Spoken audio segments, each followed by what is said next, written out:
Mas eu queria hoje fechar a nossa série dizendo que muitas vezes nós precisamos de novos começos na nossa vida espiritual. Às vezes a nossa experiência, a nossa vida espiritual vai sendo marcada e vai se tornando morna com o tempo. Vai se tornando comum, vai se tornando um negócio que a gente chama de religiosidade.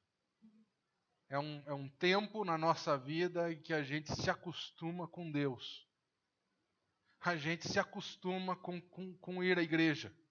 A gente se acostuma com ler a Bíblia. Se você tem um pouco de tempo na caminhada cristã, como eu tenho, você já deve ter corrido várias vezes o risco e cair nos erros que eu já caí. O erro de se acostumar com aquilo que Deus é, com aquilo que Deus faz. O erro de ler a Bíblia e muitas vezes, isso eu já sei, isso eu já aprendi, e não mais experimentar o novo de Deus. Os novos começos que Deus tem para nós.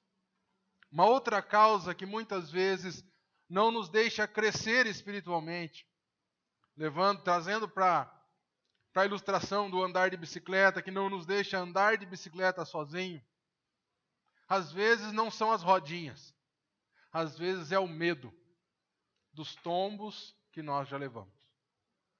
Muitas vezes na nossa vida nós olhamos para as pessoas, nós olhamos para outras pessoas que já se disseram espirituais, ou nós mesmos, em alguns momentos onde nós estávamos vivendo muito a espiritualidade cristã, de alguma forma nós caímos.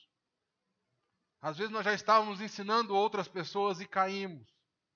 Às vezes pessoas que ensinavam você caíram. Preste atenção numa coisa, até quem sabe andar de bicicleta cai. Há mais ou menos uns 10 dias por aí eu caí ali no CLT. Cheguei em casa tudo ralado, né? Ralado a perna, ralado o braço. E foi aquela converseira, né? Mas o papai caiu, o papai sabe andar de bicicleta, como que ele caiu? Eu falei, ai filho, eu esqueci de pôr o pé no chão. Só esse detalhe, né? Mas não é tão fácil assim pôr o pé no chão como você pensa. Eu não consegui pôr o pé no chão, o carro da frente parou e eu caí. Isso não quer dizer que eu não sei andar de bicicleta. Isso não quer dizer que eu não ande novamente em altas velocidades. Isso não quer dizer que eu enfrente novos desafios. O fato de eu ter caído. Porém, muitas vezes na nossa vida, algumas das nossas quedas nos impedem de ficar de pé de novo. Ou muitas vezes nos faz ficar de pé de novo, porém, nós ficamos receosos de andar por aquele mesmo caminho, de andar naquela mesma velocidade, de fazer aquilo que nós já fazíamos. E automaticamente nós recuamos e falamos assim, não, tá bom, vamos viver essa vida, vamos viver como está. A grande questão é, nós estamos durante o mês de janeiro inteiro pensando que Deus quer nos usar. Deus quer nos fazer ser instrumento na vida de outras pessoas. Deus quer ensinar a gente a andar de bicicleta para que a gente ajude outras pessoas a deixar as rodinhas, a deixar de lado os seus medos e caminhar com Deus também. De certa forma, a nossa vida ela é exemplo para que as outras pessoas queiram também andar com Deus. De certa forma, algumas pessoas estão olhando para nós, a começar dos nossos filhos, a começar da nossa esposa. Estão olhando e falando assim, será que vale a pena andar de bicicleta? Olha a vida desse aí, olha como ele está andando. Será que vale a pena romper com os meus medos? Será que vale a pena romper com as minhas rodinhas e viver o novo de Deus na minha vida? E eu queria perguntar para você, será que Deus gostaria que eu e você, que eu, vivêssemos algo novo esse ano de 2018 na nossa espiritualidade? O que será que Ele gostaria de nos presentear, de nos dar? Tem uma coisa que impede isso, que impacta e que empaca isso nas nossas vidas. A primeira questão que eu gostaria de chamar a sua atenção é que muitas vezes nós, antes de entrarmos no caminho, antes de entrarmos no único caminho, e aqui vale um parênteses, nos dias de hoje é muito difícil ser cristão, porque nós vivemos num mundo pluralista, onde as pessoas, por conta de uma falta de respeito no passado, por algumas religiões, classes de pessoas, por algumas ofensas e até algumas violências, hoje o mundo se transformou num mundo pluralista. O que é um mundo pluralista? É um mundo onde aconteceu algo muito bom. Acontece um respeito entre todos e o que tudo acredita. Cada um tem a sua verdade. As grandes verdades se dissiparam. E hoje cada um tem a sua verdade. Agora, eu e você somos cristãos. E para o cristão, embora nós tenhamos que respeitar que cada um tem o direito de ter a sua verdade, nós não cremos que cada um pode ter a sua verdade e que isso é o melhor. Nós cremos que Cristo é a verdade. Então é como se eu e você vivêssemos numa grande praça de alimentação de um shopping. A humanidade está hoje vivendo numa grande praça de alimentação com muitas lojinhas de comida, fast food, comida boa, comida saudável, comida não saudável, de todo tipo, comida rápida, comida pizza e todo tipo de comida ali. E o mundo de hoje dizendo assim, coma onde você quiser. Qualquer uma dessas lojinhas vai satisfazer a sua fome. E eu e você, se nós somos cristãos, nós estamos lá também na praça de alimentação. Mas nós temos um espaço dizendo assim, só aqui, só se você comer aqui, você irá satisfazer a sua fome. Isso é ser cristão. E eu não posso abrir mão disso, porque se eu abrir mão disso, eu vou abrir mão da Bíblia. E automaticamente, isso impacta naquela frase que eu e você ouvimos quase todos os dias e que impacta na nossa espiritualidade. Todos os caminhos levam a Deus. Essa frase, querido, ela é totalmente contrária ao meu desenho, que é retirado da Bíblia, diga-se de passagem. Todos os caminhos levam a Deus quer dizer que não tem um caminho, mas quer dizer que tem um monte de caminho. E que todo caminho que você pegar, você chegará ao céu. A Bíblia diz, Jesus diz, eu sou a verdade, o caminho, a verdade e a vida. Jesus não disse, eu sou um dos caminhos que leva a Deus. Ele diz, eu sou o caminho. Fernando, é muito difícil isso. É muito difícil. Por quê? Porque dá um certo tom para as outras pessoas de prepotência.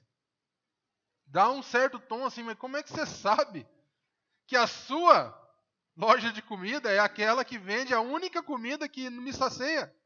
Como que eu sei disso? Querido, isso é vivência, é fé.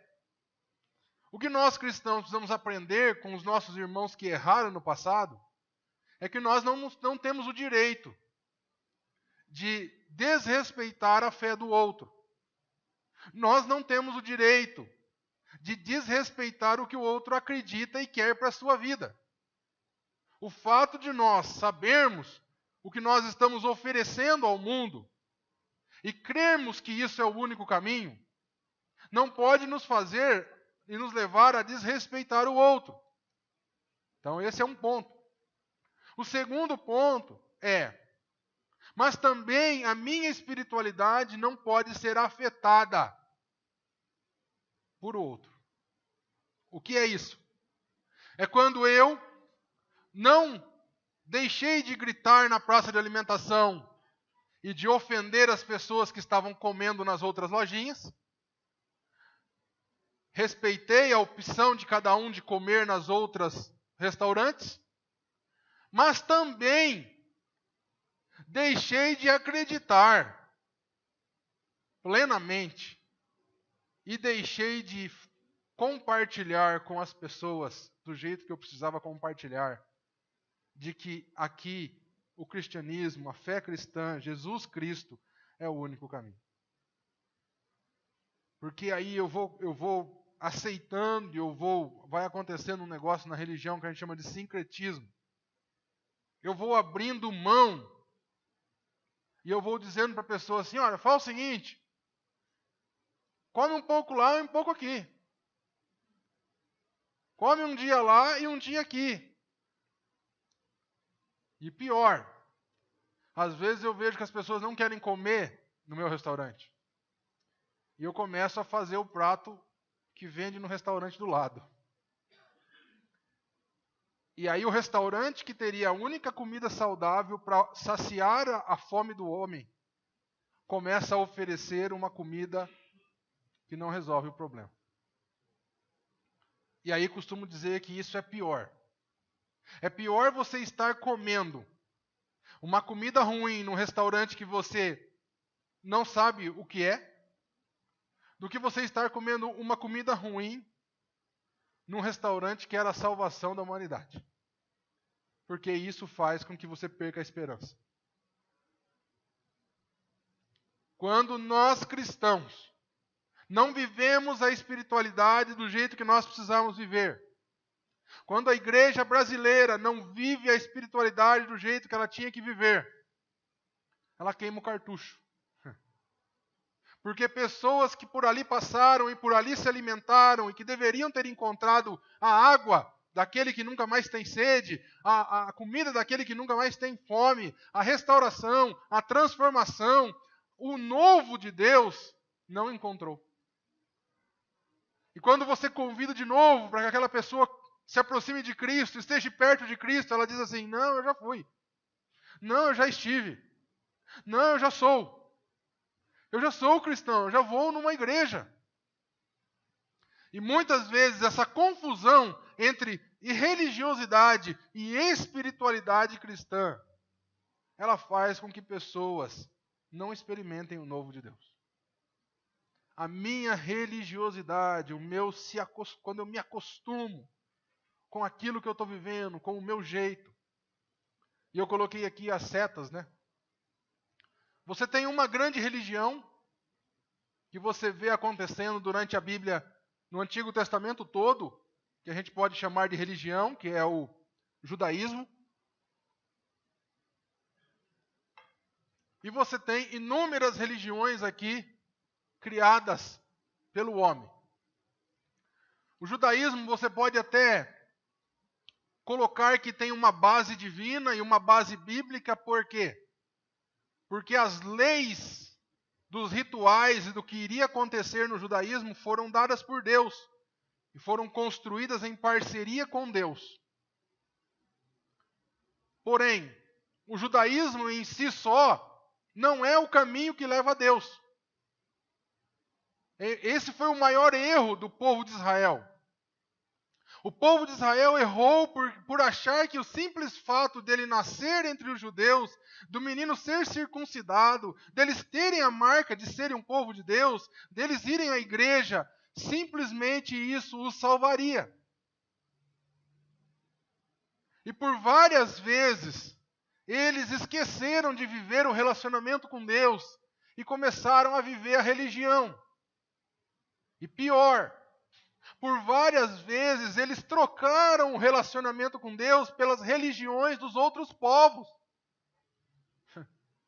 Por várias vezes, um dos principais erros do povo de Israel, para você ter uma ideia do que é esse tal sincretismo e do que é essa tal acomodação, foi a escolha de um rei. Se você ler 1 Samuel, você vai ver a história de que o povo começa a reclamar com Deus.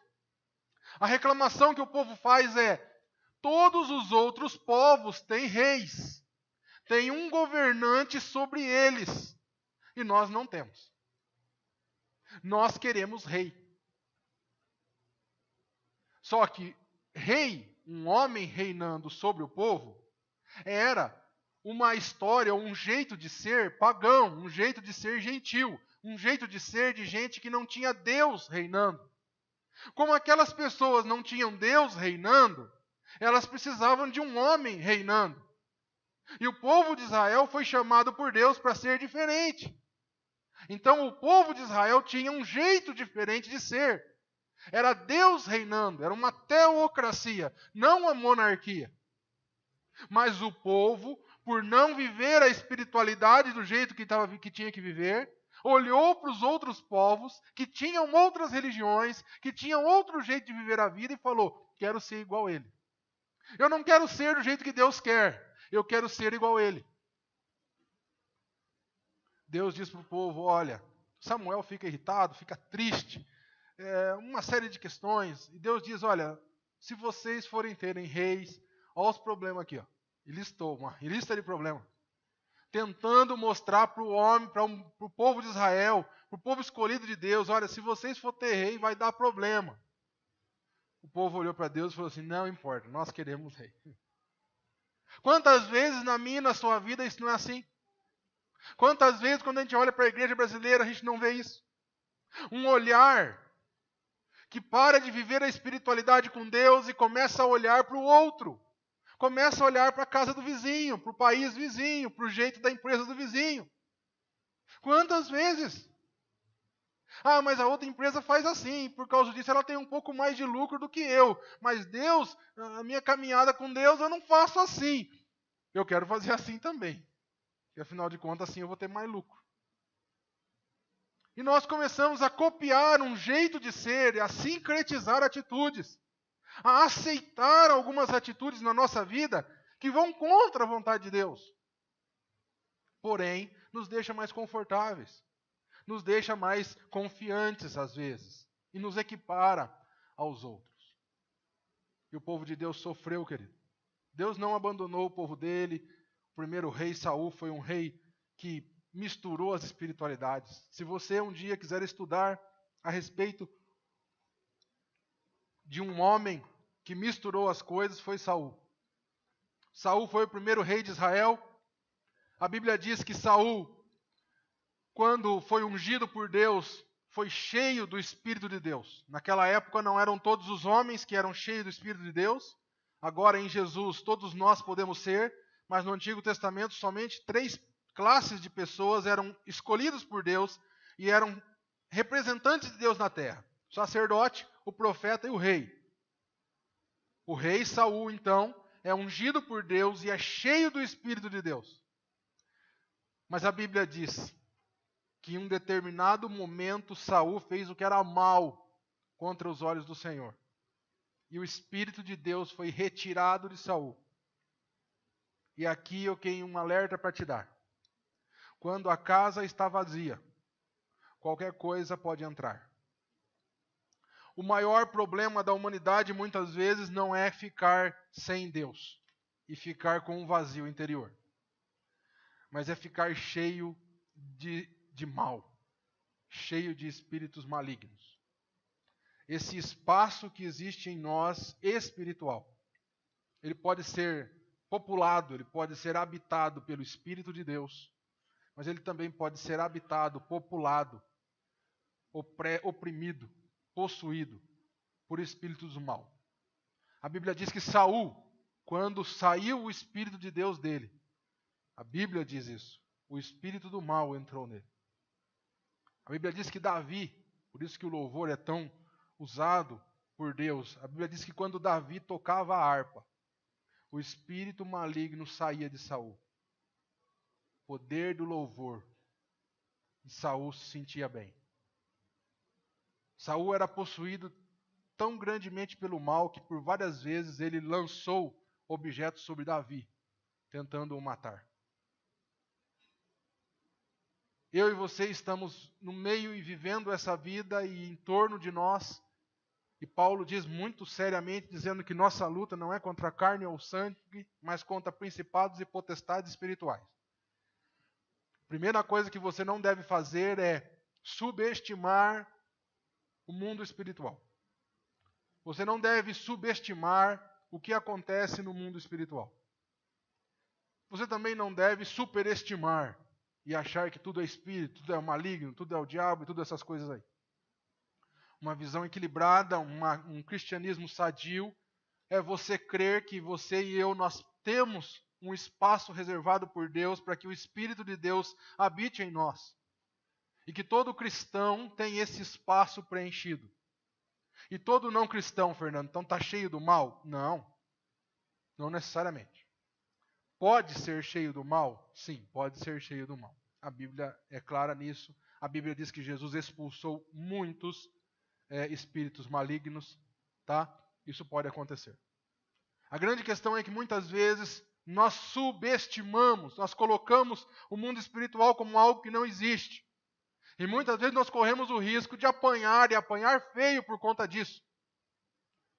Essa semana eu estava ouvindo um testemunho de uma mulher coreana.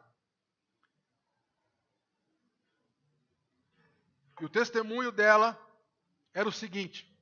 Ela disse: a Coreia do Sul foi totalmente destruída depois da guerra. E na década de 60, a Coreia do Sul tinha 80% das pessoas morando em favela. Um país completamente destruído. Mas um país que foi levantado debaixo da oração dos cristãos. Uma igreja que ora pelo seu país. Ela disse um negócio que eu não imaginava. Todas as igrejas da Coreia, todas as igrejas cristãs abrem às 4 da manhã. E tem o seu primeiro culto às 4 da manhã e ficam todas cheias. Primeira coisa que um cristão faz é ir para a igreja. Meia hora de palavra e pelo menos meia hora de oração, para quem tem que trabalhar mais cedo, e quem não tem fica lá uma hora e meia orando. E a primeira coisa que eles oram é pelos governantes do país. E ela disse: Deus mudou a atitude daqueles governantes por conta da oração da igreja. Um país que não era cristão, um país que não era berço do cristianismo, e que hoje possui as maiores igrejas cristãs do mundo. Uma igreja de porte médio na Coreia tem 200 mil pessoas. Não é uma denominação, querido, é uma igreja, como essa aqui. Uma igreja. Só, local. 200 mil pessoas. Em 20 anos, o país inteiro foi reconstruído. E ela disse que os cristãos da Coreia creem que essa reconstrução tem muito forte o impacto da oração, porque os políticos, na maioria deles, eram os mesmos. Partiu da oração da igreja. Em outras palavras, um país inteiro se resolveu ou começou a se reerguer e chegou a ser a 12ª potência do mundo, porque antes de resolver as coisas no mundo natural, a igreja cristã daquele país resolveu as coisas no âmbito espiritual. Eu tenho plena convicção e certeza que muitas coisas na minha vida não se resolvem ou não se resolveram na minha trajetória, porque eu orei pouco. Eu me dediquei pouco em jejum. E eu deixei a minha espiritualidade muitas vezes se distanciar, se afrouxar, se amornar, se tornar morna. Esqueci muitas vezes do espiritual e cuidei só do natural. E muitas vezes eu e você somos impactados por essas muitas religiões aqui, ó, setas. O Brasil é um país, é difícil comparar, porém, muitas coisas que acontecem no Brasil não acontecem em outros países colonizados por outras potências mundiais. Porém, no Brasil é muito comum você ver pessoas que são cristãs e acreditam, por exemplo, em oração para os mortos. Muito comum você encontrar com pessoas e dizer, não, você é cristão, sou, mas eu faço oração para os mortos. Também é comum pessoas dizerem assim, você é cristão, sou cristão, vou numa igreja, vou, mas eu vejo o horóscopo. Você é cristão, sou, mas eu jogo no jogo da loteria. Jogos de azar. Você é cristão, sou. Mas eu também faço uma oraçãozinha ali, um jeitinho ali, e eu não deu certo nessa igreja, eu vou na outra. E o negócio vai se misturando, a fé, uma fé sincrética no país brasileiro. Por quê? Por conta da nossa cultura, da nossa colonização, dos muitos povos. E eu acho que muitas vezes isso empaca a nossa espiritualidade. Isso nos enrosca, são rodinhas que a gente vai colocando na nossa vida. Uma vez uma pessoa veio pedir oração para mim num momento muito difícil da sua vida. E depois de uma semana que ela veio pedir oração, Deus não curou ela naquela semana, ela foi pedir oração para um líder de uma outra religião. E depois de uma semana, lá não foi curada também, depois de uma semana ela foi pedir numa outra religião. E aí eu fiquei pensando, falei, Deus, e se curar agora? Como que vai ficar essa mistura de que o que eu preciso do milagre e quem é Deus, querido, nós não podemos fazer. Porque tanto o mal quanto o bem pode curar uma pessoa.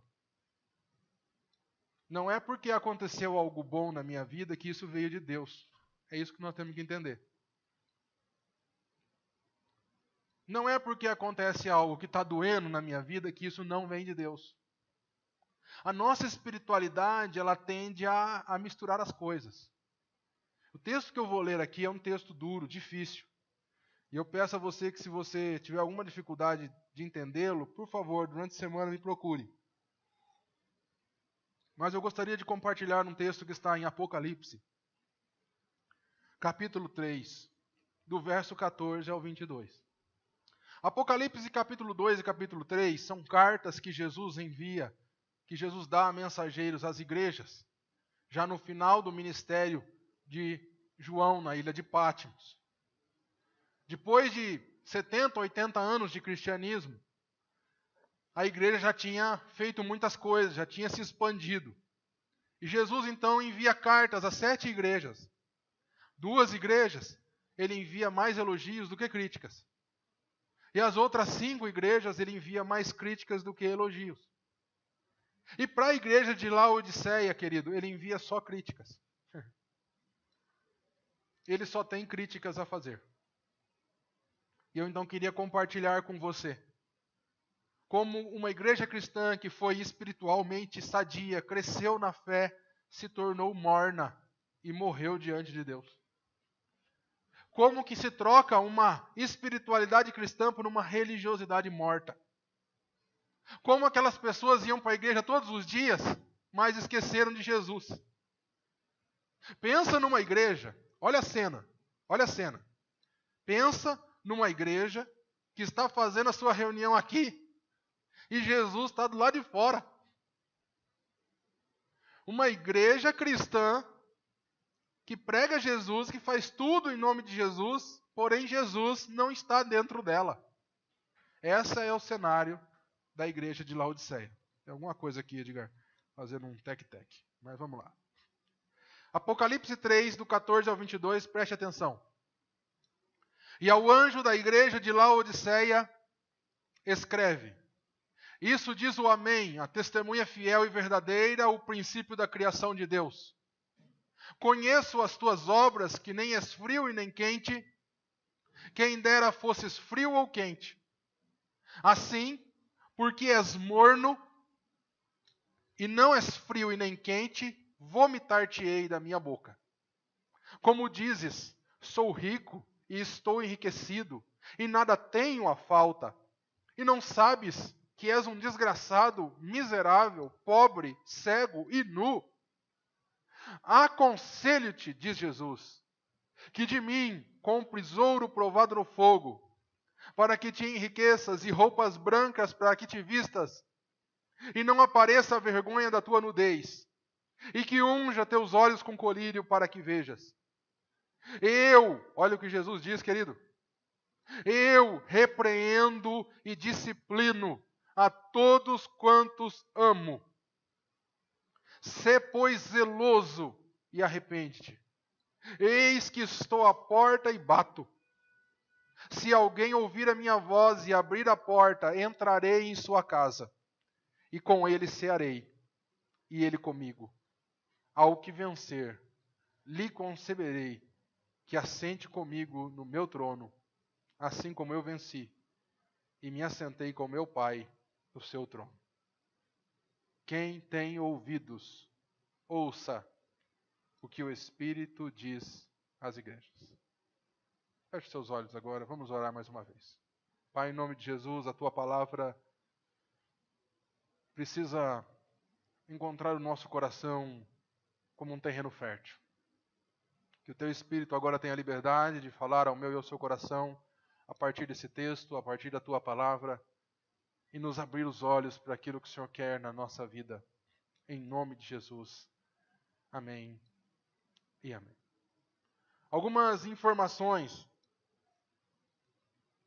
são importantes e podem nos ajudar a entender esse texto. Primeiro, a cidade de Laodiceia é uma das cidades mais importantes da Ásia Menor. Ela é como se fosse uma mini capital daquela região. A cidade de Laodiceia é um centro financeiro muito importante daquela época. É uma cidade rica. A cidade de Laodiceia é uma cidade extremamente rica. Uma cidade onde o poder aquisitivo, o poder dos bancários ali se encontra. A cidade de Laodiceia também é um grande centro têxtil. Eles são um polo de produção de vestes e de pano da época. A cidade de Laodiceia também é um grande centro, um grande polo medicinal. Na cidade de Laodiceia foi descoberto, segundo a história, um medicamento que curava a vista, um colírio, tipo um colírio. E ali eram tratadas muitas pessoas com doença de vista. E a cidade de Laodiceia também é conhecida pelo seu poderio de águas termais. Existe uma cidade mais acima, onde brotavam-se águas quentes.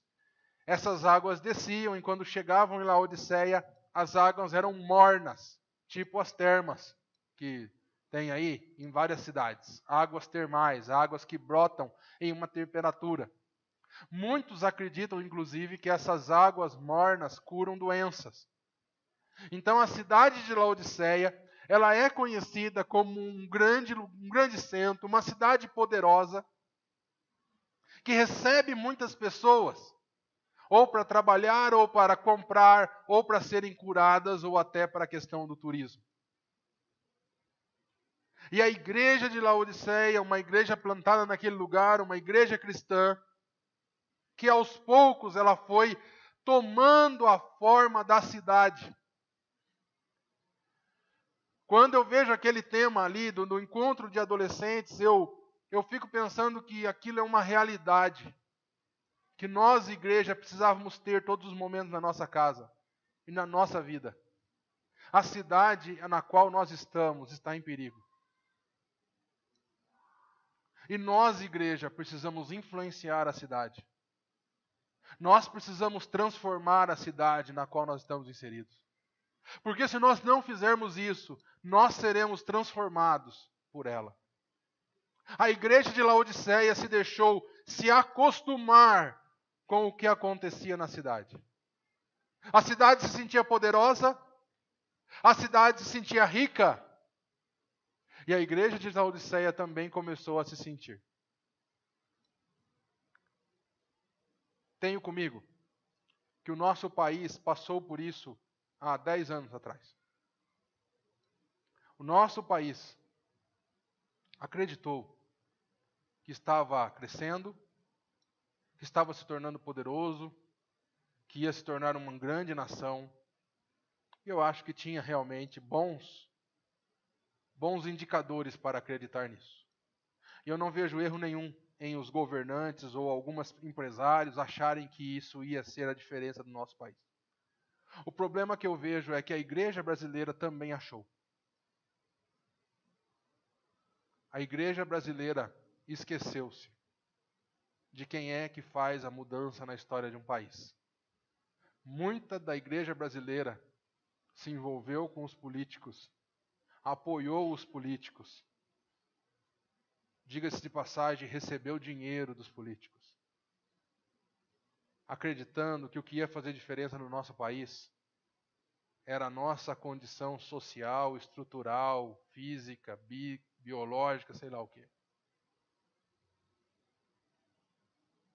Quando não era esse o papel da igreja brasileira.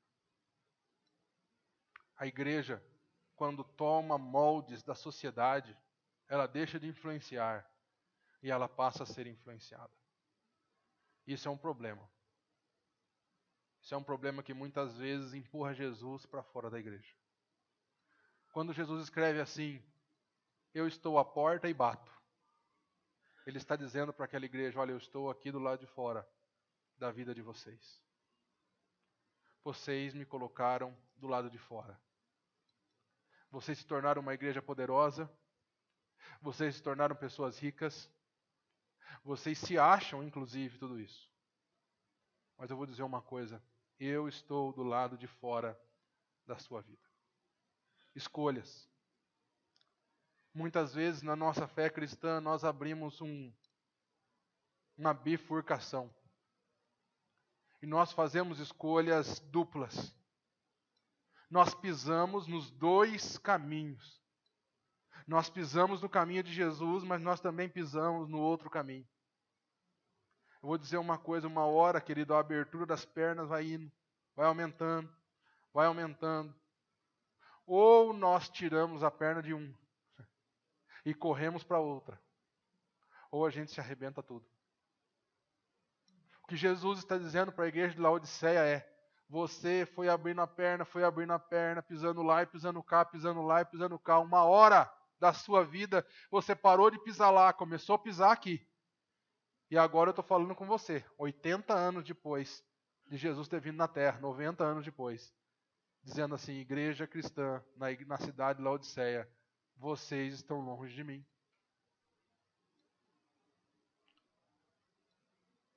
Como que nós, muitas vezes, na nossa fé cristã, na nossa espiritualidade, podemos concorrer, tomar decisões, ora baseado na fé cristã, naquilo que Jesus quer na nossa vida, e ora baseado nas outras convicções.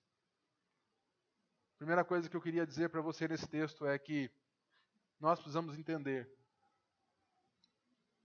que nós somos conhecidos de Deus.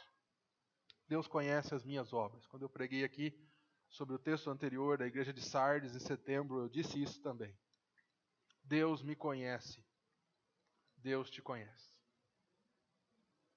Antes de eu falar assim, acho que eu não vou fazer isso não, porque tem gente olhando, eu não vou fazer isso aqui não, porque tem gente aqui. Eu preciso sempre levar em consideração que Deus está do meu lado. Deus me conhece. Eu posso acessar uma coisa no meu computador, minha esposa não ver, mas Deus vê. Eu posso assistir um videozinho que me mandaram no WhatsApp e meu filho não vê e ninguém vê. E eu deleto depois. Mas Deus vê. Eu posso esconder coisas da minha igreja, da minha liderança, do meu bispo. Eu posso esconder coisas da minha mãe, do meu filho, da minha esposa. Mas eu não consigo esconder nada de Deus. O problema é quando eu começo a levar uma espiritualidade dizendo assim, não, aqui eu sou de um jeito e aqui eu sou de outro. Aqui a igreja está me vendo, eu sou assim, aqui eu sou de outro. Não, eu preciso ter uma espiritualidade, isso é religiosidade. Quando eu vivo a minha vida só quando os outros estão vendo, isso se chama religiosidade. Espiritualidade cristã é assim, Deus está comigo a todos os momentos, está me vendo a todos os momentos, o Espírito dele está me ajudando a ver os meus erros em todos os momentos. A igreja de Laodiceia deixou chegar naquele ponto, porque esqueceu que Deus a conhece, que Jesus a conhece. A nossa vida espiritual vai de mal a pior, nossas atitudes vão indo a derrocada, vão afundando, porque nós esquecemos que Deus nos conhece. Muitas coisas que eu fiz eu não tinha feito. Se eu tivesse clareza naquele momento, proximidade com Deus, espiritualidade fervorosa. Religiosidade, querido, é montada em cima de uma boa lógica, de uma boa estrutura de palavras, de um bom conhecimento bíblico. Eu posso passar aqui pregando para você boas palavras, palavras bem estruturadas, palavras bem desenhadas, bem explicadas. Porém, se o Espírito Santo de Deus não agir na sua vida, nada vai acontecer. vai ser só religiosidade. Se eu não cuidar de ter uma vida com Deus, nada vai acontecer na minha vida. Eu tenho clareza. E muitas coisas não acontecem na minha vida porque eu ainda não desenvolvi algumas áreas da minha espiritualidade. Eu preciso cuidar disso. Eu cuido do meu físico, sim. Eu cuido do meu emocional, sim. Eu cuido das minhas finanças, sim. Mas eu não posso deixar de lado a minha espiritualidade. É claro que eu não sei da vida dele, nem sei do porquê ele falou isso. Mas essa semana está rolando na internet a entrevista do Eduardo Costa, aquele cantor famoso. Algo me chamou a atenção na entrevista dele. Não sei o que ele está passando, não sei o que está no coração dele, mas a frase que ele disse me chamou a atenção. Ele diz assim: eu achava que quando eu ganhasse muito dinheiro, eu ia ser feliz e eu ia me preencher. E eu ganhei muito dinheiro. E aí mostra ele nos jatinhos dele, nos carros dele. Eu achava que quando eu pegasse as mulheres mais bonitas do Brasil, eu ia ser feliz e eu ia me preencher. E o repórter falou assim: aí você já pegou muitas, né? É. E agora, como é que está a sua fase de vida? Ele falou assim: olha, eu percebi que nada disso preencheu a minha vida. E agora, eu comecei a pensar em Deus.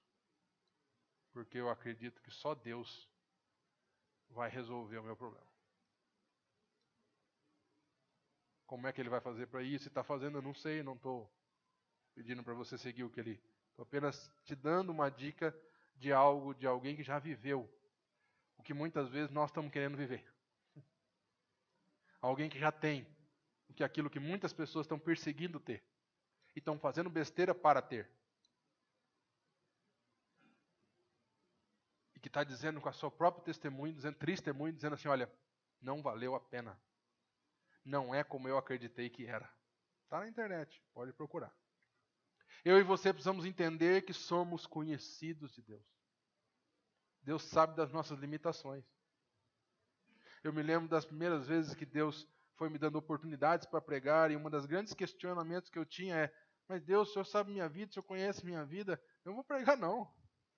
Eu não tenho essa capacidade, não tenho aquilo outro, e uma série de questões, e às vezes essas coisas sempre voltam na vida da gente.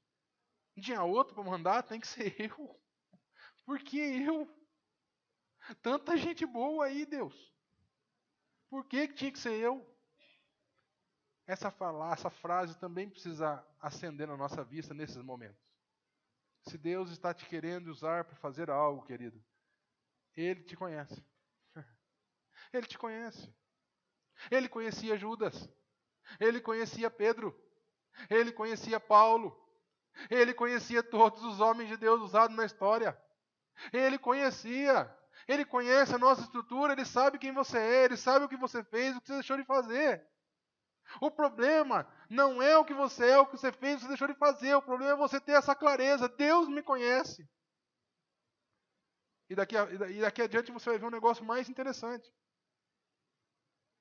Segundo ponto. Primeiro é entender que Ele me conhece. A segunda, eu preciso ajustar a minha autoimagem espiritual. Porque às vezes eu estou achando que sou uma coisa e não sou. Às vezes eu me acho menos do que eu sou, espiritualmente falando. E às vezes eu me acho mais do que eu sou. E as duas coisas é um problema. Ver a minha igreja cheia, ver a arrecadação da igreja com bastante dinheiro, ver as pessoas felizes, isso não quer dizer nada, querido. Eu preciso ter a minha imagem regulada por Deus. O que diz eu sou um bom pastor é quando Deus se direciona a mim e diz: Fernando, você é um bom pastor. Não é o fato de eu ter 20 pessoas na minha igreja ou ter 200 pessoas na minha igreja. Não é o fato de eu ter dificuldade de pagar o aluguel no final do mês ou ter dinheiro sobrando para comprar carro novo para mim andar. Não é isso que diz se eu sou um bom pastor ou não. Mas é o que Deus diz a meu respeito. Não é o que as pessoas dizem a seu respeito. Não é o que você acha, é o que Deus diz a seu respeito. Jesus diz assim: como dizes, Laodiceia, é rica. Como você diz que é rica, é enriquecida, nada tem falta. Não sabes que é uma desgraçada, miserável, pobre, cega e nu? Jesus está dizendo para a igreja assim: olha, igreja, você se acha uma igreja pomposa, cheia de tudo o que o mundo quer ter, mas longe de mim, você não passa de alguém sem a graça, miserável, pobre, cega e nu. Não consegue nem enxergar quem você é. E Jesus continua com uma palavra muito dura, querido. Ele diz assim: quem dera você fosse fria. Quem dera você estivesse longe de mim. Ou fosse quente. Igreja de Laodiceia, porque você é morna, estou a ponto de vomitar-te da minha boca. Jesus chega a dizer para aquela igreja assim: era melhor que você estivesse bem longe de mim. E aí você fica pensando assim: nossa, Fernando, por que Jesus quer que a igreja esteja longe dele? Querido, quando você não conhece nada de carro, cadê o Zé? O Zé está aí? Zé, eu não conheço nada de eletricidade de carro. Quando o carro para, eu pego o telefone e ligo para quem? Para o mecânico, querido. Eu nem levanto o capô. Eu não sei nada daquele negócio. Já soube antigamente de carros antigos, esses carros novos eu não sei nada. Eu sou um zero à esquerda, então eu pego o telefone e ligo para o capô. Porque eu tenho clareza de que eu estou distante daquele conhecimento e eu peço ajuda. O problema desses caras que trabalham com carro, sabe qual é? Não é o meu caso. Porque o meu carro chega lá e ele conserta. É aquele cara que acha que conhece de mecânica. Aí ele chega lá e fala: Zé, estou precisando de ajuda, mas eu não quero que você vá lá não. Só me vende essa pecinha aqui do carburador ou do alternador aqui, que eu vou lá e eu mesmo troco. Eu já sei o que passa na cabeça do Zé. O Zé já fala assim: vixi, vai dar problema. Por quê? Essa pessoa ela não conhece plenamente. Ela não acha que precisa de ajuda. E porque ela acha que está perto daquele conhecimento, ela não pede ajuda do jeito que precisava pedir. E automaticamente ela se torna morna. Espiritualmente, às vezes, a fé cristã é assim. Nós vivemos um tempo com Deus, nós começamos a aprender o jeito de ser cristão, e aí nós começamos a tocar a vida por nós mesmos. E muitos problemas da nossa vida nós queremos arrumar nós mesmos. Nós falamos: Jesus, precisa vir não, precisa vir não, manda só a pecinha. Manda só a pecinha que eu conserto. E quando a gente vê, querido, a gente está morno. E Jesus dá uma palavra muito dura. Eu não posso achar que porque já sou pastor, eu sou alguém melhor do que vocês, querido. Eu conheço muitos pastores, muitos. E alguns deles sofreram quedas muito fortes, impactantes, que inclusive já mexeram com a minha fé, com a minha caminhada pastoral. Mas caíram porque muitas vezes ou estavam sozinhos ou esqueceram desse caminhar com Deus. Eu preciso ter clareza de que eu sou só um instrumento de Deus. Você precisa ter clareza que você é só um instrumento de Deus. Cuidado para começar a se achar que já está bom, que já está suficiente. Não sou eu e você que diz quando para de Deus encher a nossa vida. É Deus que diz. Uma época da minha vida eu falei assim: não, eu vou parar por aqui, eu estou ficando fanático. Estou ficando fanático com esse negócio de Deus, estou ficando fanático. E a minha cabeçona, matemática, né? Exatas, assim, né? E eu emperrei muito da minha vida cristã, da transformação do que Deus ia fazer na minha vida por causa dessa barreira. Falei: não, para. Deus quer derramar mais. Não, para. Eu não quero mais não esse negócio. Vamos orar mais, jejuar mais. Não, para. Mas Deus não desiste de mim e de você. Primeiro, entender que somos conhecidos de Deus. Segundo, ajustar a nossa autoimagem espiritual. Perguntar para Deus quem nós somos de verdade. O quão longe nós estamos de Deus de verdade. Não achar que porque nós estamos na igreja, ou somos pastor, ou fazemos alguma coisa boa por outro, nós estamos perto de Deus. Mas perguntar para Deus, de verdade, o quanto perto dele nós estamos. Terceiro, eu repreendo e disciplino a todos quantos amo. Sê, pois, zeloso e arrepende. Querido, Jesus tinha acabado de falar para essa igreja, vocês estão me provocando ânsia. Eu estou a ponto de vomitar-te da minha boca. Mas ele também diz, eu te amo. Vocês estão fazendo coisas erradas. Vocês me colocaram para fora da vida de vocês. Mas eu estou aqui falando com vocês porque eu te amo. Jesus diz, eu repreendo e disciplino a todos quanto amo. A pior igreja das 7 igrejas que Jesus escreve a carta é uma das únicas que Deus diz, que ele diz, eu te amo. A única igreja que não recebeu nenhum elogio de Jesus, Jesus diz, eu te amo. Eu te amo, independente de você não me amar. Jesus diz, eu te amo, independente de você querer me empurrar para fora da sua vida. Eu te amo, independente de você ter atitudes diferentes daquelas que eu quero para a sua vida. Eu te amo. E porque eu te amo, eu te disciplino. E porque eu te amo, eu te repreendo. Se você e eu muitas vezes fomos enganados ou venderam para nós a ideia de um cristianismo de tudo fácil, de um jeito fácil de ser, não tem que mudar nada, Deus só vai te abençoar, querido. Isso não é bíblico. Eu não estou dizendo também que se você ser cristão é só sofrimento na vida, não. Eu estou dizendo para você que se você é cristão e Jesus te ama, Ele vai te repreender quando for preciso, Ele vai te disciplinar quando for preciso. Mas nós somos adolescentes às vezes. Minha mãe, quando eu era pequeno, me pagou aparelho nos dentes. Por anos. Quando eu fiquei adolescente, comecei a achar que mandava na minha vida. Cada vez que eu ia no dentista, cara, aquela época era mais difícil que hoje, porque a tecnologia não era tão desenvolvida, embora não tantos anos assim, né, uns 3, 4 anos atrás. Quase que eu me entreguei aqui agora, né? E ele apertava o aparelho, e quando eu saía de lá, eu ficava 2, 3 dias que eu não conseguia mastigar. E aquilo estava moldando, estava me mudando, me transformando, me deixando melhor. Mas eu não aceitei. Um dia eu fiquei nervoso na minha casa, peguei uma tesoura e arranquei todos os negocinhos, cortei os fios e falei para minha mãe, tá aqui, ó. Quero saber disso não. Eu não vou sofrer mais não. Quero mais saber disso.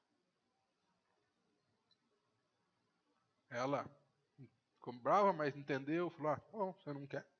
Falou lá pro dentista, o dentista falou, não é a melhor coisa, né? É mais fácil tratar agora. Não queria. Muitas vezes na nossa vida espiritual a gente faz assim com Deus. Deus começa a apertar, começa a doer, a disciplina dele, o cuidado dele, o amor dele por nós, porque ele quer nos transformar em alguém melhor. E a gente espana, a gente cai fora. A gente não quer enfrentar aquilo. Resultado, 20 anos depois. Sabe por quê? Se algum dia eu quisesse os meus dentes endireitados de novo, eu teria que voltar lá no dentista. Se você e eu fugirmos de Deus pela vida toda, nós só se transformaremos naquilo que Ele quer para a nossa vida quando a gente voltar lá, querido. Então, tu para de fugir. Fernando, você para de fugir do dentista, vai para lá e paga de novo o aparelho, diga-se de passagem. Porque o seu dente só vai consertar depois que esse aparelho passar por aí. Tem coisas na nossa vida, querido, que nós ficamos fugindo a vida toda. Nós ficamos a vida toda fugindo daquele negócio e nunca nos transformamos naquilo que Deus quer. Aceite a repreensão, querido, se arrependa. Muitas das coisas na minha vida não mudam porque não há arrependimento. Arrependimento não é tristeza, tá? É uma vontade, é uma tristeza junto com uma vontade de fazer o que Deus quer. Judas não se arrependeu.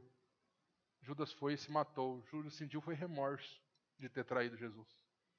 Remorso não muda a vida de ninguém. Se você fez besteira na sua vida, você não deve sentir remorso, deve sentir arrependimento. Que arrependimento transforma. Arrependimento te dá oportunidade de novos começos. Muitos novos começos não vêm na nossa vida porque não tem arrependimento, não tem de verdade arrependimento. Porque arrependimento dói, tem que olhar no olho, tem que falar, olha, eu errei, tu tem toda a razão, tu tem todo o direito, me perdoa. Quantos casamentos são amargurados, rancorosos, difíceis, porque não há arrependimento. Não há arrependimento. A vitrola gira. Fala do mesmo assunto da mesma vez. Não há arrependimento, transformação de vida. Sem arrependimento, querido, não tem transformação.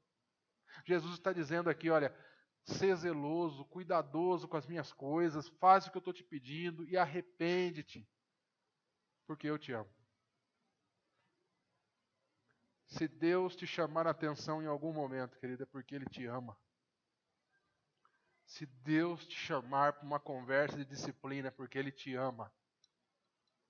Um pai que não disciplina o seu filho, não o ama como deveria. Não estou dizendo aqui que é para fazer o que alguns pais fazem por aí. Disciplinar é trazer de volta para a rota correta. Apontar que o caminho está errado. Exortação, repreensão. Ei, o caminho que você está andando está errado. Você precisa voltar-se para o caminho certo. Aí, Fernando, quem que Deus repreende e disciplina? Todos quanto Ele ama. Até o rei Davi foi repreendido e disciplinado por Deus. E sabe por que o rei Davi é chamado o homem segundo o coração de Deus? Não é porque ele traiu a mulher com a mulher de Betseba, com a mulher do seu general, não é porque ele matou o general, não é porque ele mentiu para todo mundo, não. É porque quando ele foi confrontado, ele se arrependeu, chorou e disse, Deus, que besteira que eu fiz. Saí dos seus caminhos. Um coração igual a Deus é um coração que se arrepende quando faz besteira. E arrependimento leva à transformação. E por último, é preciso atender e abrir a porta. Jesus diz, eis que estou à porta e bato. Se alguém ouvir a minha voz e abrir a porta, entrarei em sua casa. Jesus está batendo e chamando. Estou à porta e bato. Se você ouvir a minha voz, estou te chamando, e abrir a porta, eu entro na sua casa. Aqui tem duas promessas. Uma maravilhosa, não vamos entrar nela a fundo, que é um dia nós estaremos com Jesus. Todo aquele que aceitar Jesus um dia estará com o Pai, sentado no trono celestial. Mas aqui também tem uma promessa para a vida de agora. Jesus não quer só salvar você e encontrar com você lá no céu. Jesus quer entrar hoje na minha e na sua casa. Ter comunhão comigo e com você. Relacionamento comigo e com você. Jesus não quer viver uma vida comigo e com você só domingo à noite. Jesus quer ir no seu trabalho, na sua casa, em todos os lugares, no seu exercício físico, na sua academia de ginástica. Jesus quer ver meu WhatsApp comigo. Jesus quer entrar no computador quando eu entro comigo também. As conversas que eu tenho com as pessoas. Jesus quer estar ali. Intimidade. É isso que faz uma verdadeira espiritualidade.